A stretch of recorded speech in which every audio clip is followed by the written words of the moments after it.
Yeah, this is usually. Let's go for a ride. And that's the cool. Puppies the same age in the class are gonna do this.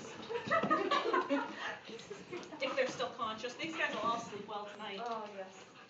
That'd be a welcome change. She's strong, isn't she? Oh goodness. Abby. My girl's a bully. Great big chicken wing. Abby, where are your manners? Oh, Abby. Oh, Abby will knock them off. It's a good learning experience for them, because if they do kick a dog off by doing that, they will get their butts whooped. Oh my goodness.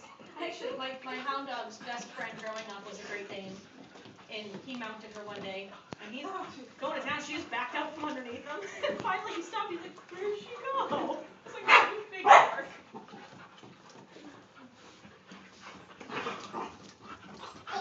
Big tough dog. She's getting tired. Just stand up, Walter. That's all you have to do. You'll set her safe.